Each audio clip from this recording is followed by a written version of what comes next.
Gravy சொல்ல போகிறேன். இதை பார்த்து லைக் பண்ணி சப்ஸ்கிரைப் பண்ணுங்கள், கமெண்ட் பண்ணுங்கள். ஒரு 20 வெங்காயம் எடுத்துருக்கேங்க. அது தவிர எங்கள் மாடி தோட்டத்தில் விளைஞ்ச கருவேப்பிலை, இஞ்சி பூண்டு பேஸ்ட்டு 1 ஸ்பூனு, அதுக்கப்புறம் தக்காளி ஒரு 2 தக்காளி, மீடியம் சைஸ் தக்காளி, பூண்டு ஒரு 15 பல்லு பூண்டு பொடியாக நறுக்கினது போடுறோங்க 1 ஸ்பூன். இப்போ பூண்டு போடுறோம். பூண்டு அவ்வளோ நல்ல வாசனையாக இருக்கிறதுக்குங்க. சின்ன வெங்காயம் ஒரு 30-35 வெங்காயம் போடலாம், பொடியை நறுக்கினது. சின்ன வெங்காயம் தான் முக்கியங்க. மாடி தோட்டத்தில் கருவேப்பிலை இப்போ பொன்னிறமாக வதக்கிக்கலாம். பச்சை வாசனை போகிற அளவுக்கு வதக்கிக்கலாம்.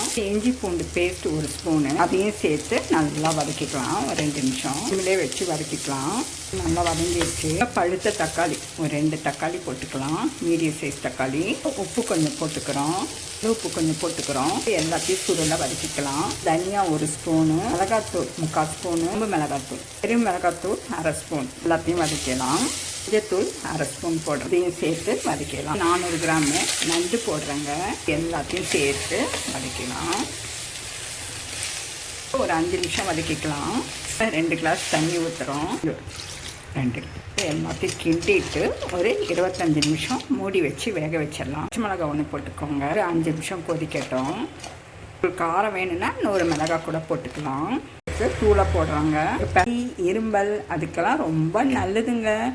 ரத்தத்தை சீராக வச்சுக்கிட்டு நமக்கு மாரடைப்பு வராமல் பாதுகாக்குது. வளரும் குழந்தைங்களுக்கு எலும்பை நல்லபடியாக வச்சுக்கும். கொலஸ்ட்ராலை கம்மி பண்ணுறதுங்க. சூப்பரான நண்டு கிரேவி ரெடிங்க.